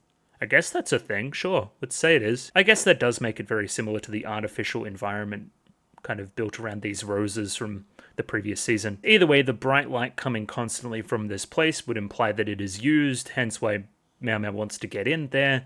She thinks about rats as like test subjects for these kind of experiments. She suspected that this place was being used for some kind of apothecary type activities. What she didn't expect was the Faither connection and the metal tubes. Look at all this. Wow, it's all coming together. And then yeah, it all comes together. Shenmei walks in, Foreign Envoy comes in, Faithers are here, Rebellion, Workshop, connections to Shisho, and that Lacan type storyline. It all just clicks into place. Very, very cool. And yeah, they pretty instantly find Mau Mau and Kyo. A couple of rats have snuck their way in. Kyo seems fearful. Mau Mau is too, considering she's poking a fucking sword at her. Not cool. And now, episode 15 from season 1. Apparently there's a time code I need to go back to. Apparently 1607 is the start of the dialogue that is interesting to note. Let's have a look. This one's also 720p because I wanted to download it quickly, so excuse the quality. Okay, it seems I downloaded the dub as well, which is my fuck up, but so you won't see the dialogue on screen. But essentially this scene, it's just kind of Lacan. Jinchi's explaining Lacan again. There may be a throwaway line in there somewhere about something, but I don't really know. The only one was he's adopted his nephew, and that would be this Lahan type guy, right? He has adopted his nephew. That would mean like his brother's kid or something, unless it's on the other side. It's curious, I guess. My only thing that is leading on to me is that this could be about the origins of Lahan. That's it. Okay, that's a weird one. Yeah, to be honest, I thought it would be something else than that, but sure. I guess it's his nephew. Okay, yeah, again, I'm fine with that. I don't remember in the narrative him having brothers, or like any of Lacan's siblings being important, or if it's from the other side of the family. It's like Feng something was her name. Mama's birth mother. I don't remember her having any significance anywhere else either. I don't know, it's curious. It's curious that we know who that guy is, I guess. Okay, back in the present, I guess. Shenmei quickly slaps Surei here, saying to keep your rats in line. So this is all your kind of ploy still, I guess. The whole Mau Mau angle is contained to you, otherwise you would instantly know who Mau Mau is and her rat-like status, and you wouldn't want to like torture her and kill her and stuff.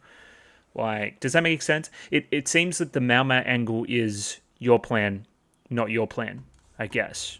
So what is your reason for bringing Mau Mau here then? That's curious, right? Like, again, that'll come out in time, I guess. And again, her reaction to the child here, to Kyo, is, I've seen this child before, and then pointing the sword.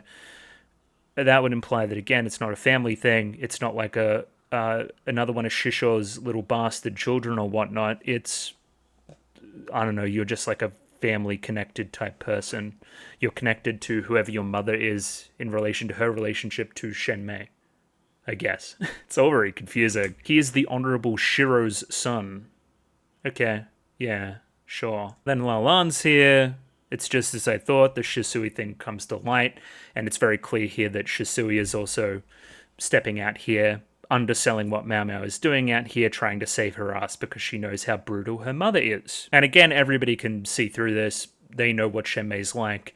A simple caning won't be a simple caning. You will die by accident. We understand what you've seen by seeing the Faithers.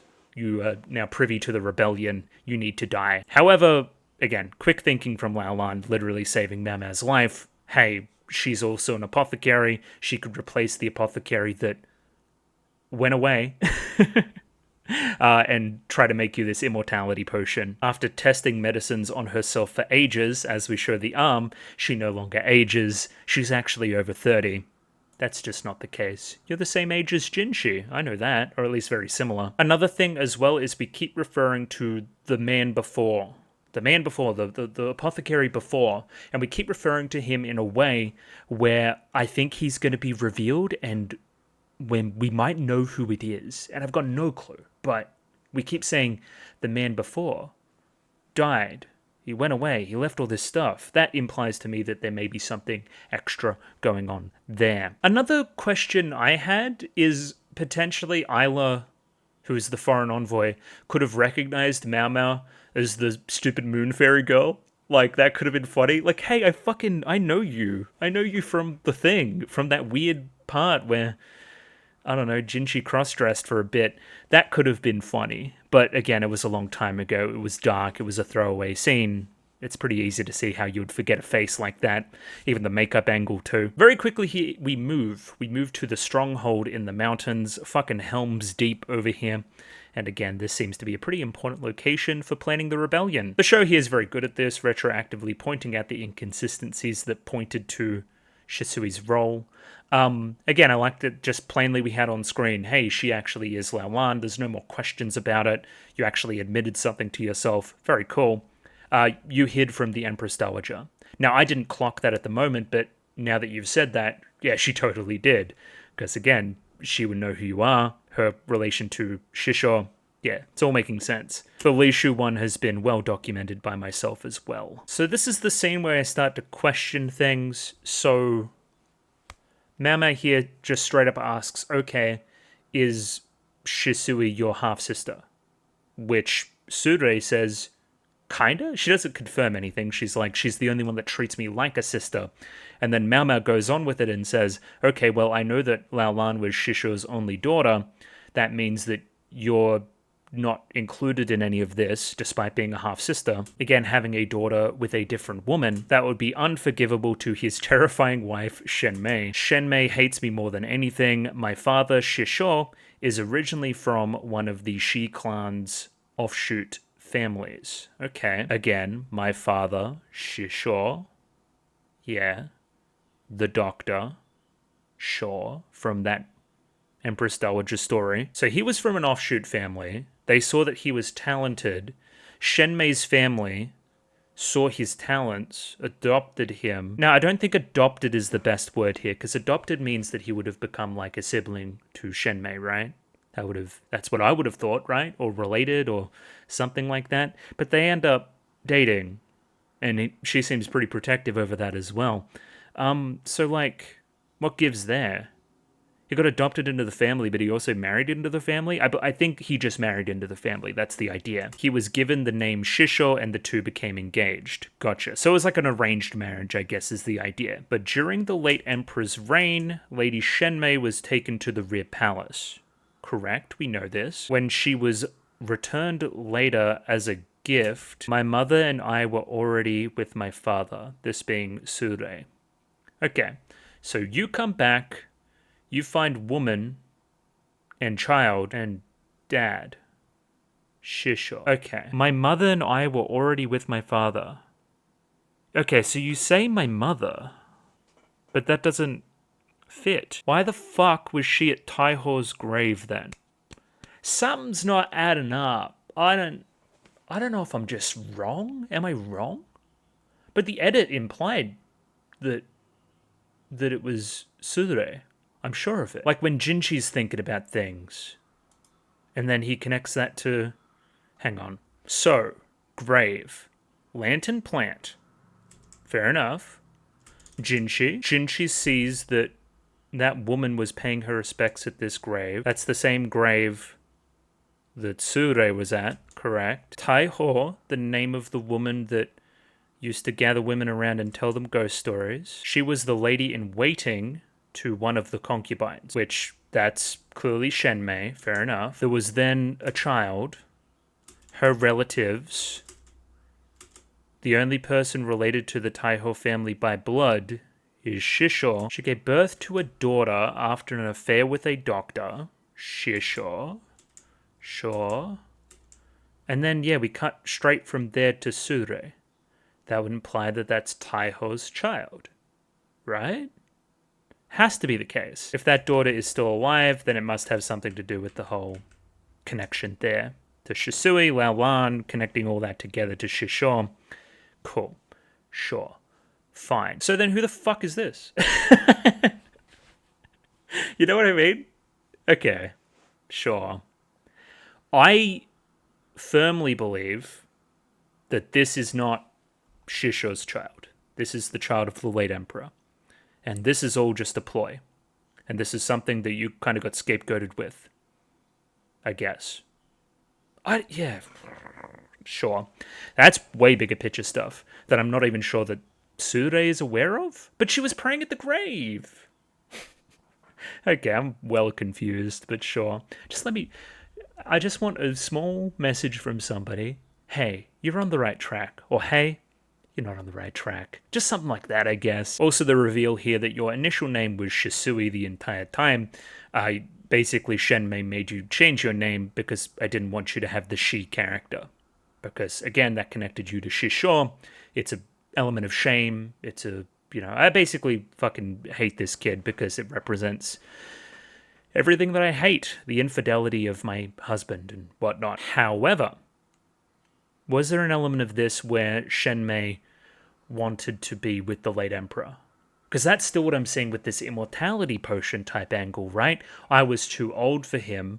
I resented my own aging because of that. Hence, I want to find this immortality potion and I want to use it. Therefore, I'll remain forever young.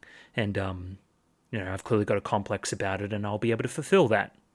I see that as an angle too. And now when Laolan was being used as kind of a secret agent, she used Shisui as her nickname because she liked the name. It's cute. These two are cute. I like these two. This is the frustrating scene I was talking about before, where Mao Mao is very close to putting it all together. Again, continuing to question Jinshi's eunuch status, why he's so important, why he's the subject of assassination attempts. Even talking to Tsure here about the method by which they check if you're a eunuch or not. Would that be applied to Jinshi? Would they feel up his privates? I've felt up his privates. I know that he has a cock. Clearly he's not... He got through it somehow. How would he get through that? Relation to the emperor. And then she just stops herself. Again, frustrating, but they're doing it on purpose. They're doing it with purpose, I guess. Continuing again, there is overwhelming evidence now that Jinshi, again, is royal. Mao Mao just needs another little push. So it's beyond all doubt, I guess. Seeing Jinshi rallying the troops and leading an army almost. That could be something. That could be undeniable evidence. Again, I don't know. Fucking screenshot that. That's basically my frustrations with Mao Mao as a character personified. Just this line and this face. But again, they're doing it on purpose. Mao Mao's mind works in mysterious ways. For some reason, she keeps failing at the last hurdle of the Jinshi thing, but she looks outside briefly, she sees that it's snowing, that we're in some kind of stronghold, and then very quickly puts together that you guys are planning a rebellion, just like that. Again, something that Lacan puts together later on, something that Jinshi and Lahan put together later on as well. She just does it like that. How do you do that and not figure out the Jinshi thing? It's almost as if there's some kind of personal hiccup with you and Jinshi that's forcing you into... Anyway. We've been through it. I mentioned this in the reaction. The show probably does it more than I realized, but here it's really pronounced. Mao Mao's just straight up talking to herself. It's not internal dialogue, she is voicing it aloud. I don't know. Maybe she's just crazy. Maybe she's a little bit like me. And that's okay. I do like continuing to question this old apothecary and what happened there. That's clearly a storyline we will follow up to. What happened to him? What did he discover? All that kind of stuff. This is curious too. Mao Mao then learns that Kyo is here as well. He tagged along. Sure basically didn't want him to tag along and showed a lot of hesitance there. I think Sure knows something to do with his mother that he currently doesn't know and wants to shield him from that information. I think that's the motivation here. You'll go through some emotional turmoil if you stay here and if you figure out that kind of stuff. So that's another sub-mystery going on here too, the protection of this information by Sure from Kyo. Followed up by dialogue about how everybody will be affected if a war does break out. No one will be spared. Children, babies, women, all that kind of stuff. Yeah, it's gonna suck. So hopefully we don't do that. And Mao Mao bringing out that patterned line, I should just write this off as somebody else's problem. However, light shining in on the face, you're still concerned about it regardless. Yeah, you can't help yourself, you know? You're emotionally invested here. Extended sequence here with Lao Lan and some internal dialogue there within, basically saying that I'm a pawn of my mother, right? When she gets angry, I get angry. When she laughs, I smile. I'm an extension of her. I'm essentially a slave to her. I can't stand on my own 2 feet. I can't make my own decisions for myself. I feel trapped by my family circumstances. The only time I can really let loose is around Mao Mao, is around my half-sister. It's around all that kind of stuff. Yeah, like fucking... This sucks. This clearly sucks. I wanted to shout out the VA. I don't know who it is. Potentially I'll look it up now. Let's look it up. Why not? Asami Seto. She does a fantastic job. Clearly a good VA. Symphogear alum. Love to see it. A lot of Symphogear VAs in the show. That's very funny. Yeah, doing a great job. Obviously, again, doing the Lao Lan stuff, doing the Shisui stuff. It's a role with a lot of range. Great stuff. How we frame it here is that Lao Lan thought that if she was subservient for long enough, that she would be able to calm her mother down, basically, right? If I kind of placate her, she'll stop beating people so much. If I enable her continuously, she'll just stop. No. Again, I understand the situation you're in. You're clearly being abused as well, but no, that's not how it works. I need somebody with a fucking flintlock pistol to shoot her in the back of the head. That's about what I'm going to need, so... If you can get onto that, that'd be great. Yeah, I don't like her beating the fuck out of my half-sister. I think that's not cool. I realized far too late that my actions wouldn't result in the consequences that I wanted. Again, they wouldn't calm her down. Now she's a wreck. She just beats everybody. Paired with this really beautiful shot here of the stronghold. I thought that, again, if I placated her, she wouldn't do things like rebel as well. Using the stronghold here as the metaphor for that. Now, this is curious. This is the same fucking guy again, I think. We go into the room here where Shenmei's hanging out. It's all smoky. The scent of musk. There's just some fucking people in the corner being fucking weird. I think they're all just on drugs. That's old mate's mother. And yeah, she's living it up. She's getting massaged. She's asking about the potion of immortality. She's getting impatient. Over in the corner, we see this master-servant relationship occurring as well, just based on who the mother is, each of these roles being adopted by either party. Again, like, we've talked about it. You know what I think. Again, just to say it plainly again, I think the irony there is that one of them is related to the fucking emperor, or at least the former emperor. Yeah, it's not the one in the chair. It's not the one getting pampered. I just think that's curious. I don't know. Then Kyo's here, asks us about his mum. His mum's probably hopped up on some shit. I'm not going to tell him. I'm going to purposely withhold that information. I feel as though you will learn that information in time, though, and it will be very sad and tragic. Curiously here as well, Kyo goes to tell Mao Mao something and then stops himself and then runs away. Is that also to do with the mother, or is it something else? Again, I feel that will reveal itself with time again. I don't know. Back in the rear palace, Lahan and Jinshi figuring that this whole thing's a rebellion and how should we act based on this information. Shisho has defected. Yeah, I think we're in trouble. And again, we know this. They don't know that we know this currently. What's our next action? There seems to be an element of betrayal here on the part of Lahan, and like Lacan thinks that Lahan's not doing the right thing by telling Jinshi this stuff. I think it just is predicated on Lacan not liking Jinshi very much, mostly because he's got a thing for his daughter and he's very protective, but also, again, all the other stuff. his true identity and whatnot. I don't respect him as a person to stand up and be the right person and lead, right, based on his role. I've seen this happen previously with the former emperor, blah, blah, blah, blah. Lots of stuff to unpack there. Very smartly here, Lahan takes kind of leave at this time and brings over Luhrmann. I feel this scene is really, really well written when Luhrmann comes in and basically reflects all the things that Lacan has been saying about Jinshi onto Luhrmann himself. As this eunuch in the rear palace that's kind of a coward that won't stand up and all that kind of stuff. And again, coming from his uncle, somebody he respects, he's like, no, I wasn't talking about you. It's really fun and shows how the actions of certain people based on perception can change throughout time, and who the party is and how personal grudges can kind of get in the way. I just think it's very, very, very smart. And Lahan's very smart for bringing in Luhrmann. It's just good. Basically, hey, my fucking daughter is missing because you're slacking around. Because somebody that, leisurely was just doing his paperwork and minding his own business wasn't acting fast enough and didn't stand up when he needed to. Just was kind of Jinshi the eunuch instead of being a more rounded person, a more rounded man, almost. There's a few attacks on his masculinity there as well, which I think is interesting to unpack with the whole eunuch angle as well. Again, somebody leisurely taking his time, whilst Mao Mao is just kind of missing, is also Luhrmann. And again, attacking his masculinity there is another really interesting thing. It's one of the better written scenes this season, I feel. Lacan here basically calls for action against Shisho.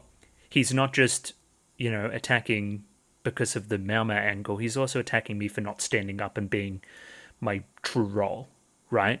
And again, he's venting. He's angry about it. He's frustrated. Luhrmann disarms that and turns it into a little bit more of a prostration and a plea, which is cool. It's fun to see Lacan disarmed too. Okay, here's another question. Luhrmann's old and has a fucking cane. How does he outpace Lahan to get here? You just shit. What's your problem? Anyway, again, I've already talked about this scene. I just think it's swell. So, I mean, it's really curious. Like, the whole fucking family tree here is fucked. So Luhrmann is his uncle, and then he's also uncle to Lahan. So that relationship here is kind of being reflected as well, because this is uncle-nephew, and then the other one's uncle-nephew as well. So it's kind of fun to see one calling each other out, and another one coming in calling him out. Who's disarmed at what time? Who has power in the scene? It's just really good. And again, all of this kind of comes from his concern to Mao Mao. That's why he's so mad. Mao Mao's missing. She's been missing for a long time. I know you have power, Jinshi. Why aren't you doing anything? Therefore, I must swallow my pride and approach this in the correct way. The sun bears in. The lighting is on point. And he kneels. And he pleads. And the hands shoot out. Sick. Again, they're saying all the right things here. This whole family unit, kind of 3 generations there within as well in an interesting way.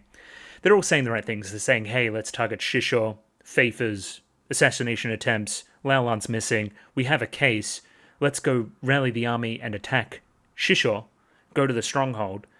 But what they all really mean, all 3 of them I believe, is can you get Mao Mao back? That's actually what the plea is about. Hey Jinshi, you have power here, you need to stand up and get Mao Mao back. That's the undercurrent of everything. That's how important Mao Mao is here, as is her relation to everybody. And at that same point, I won't be able to hide my identity anymore.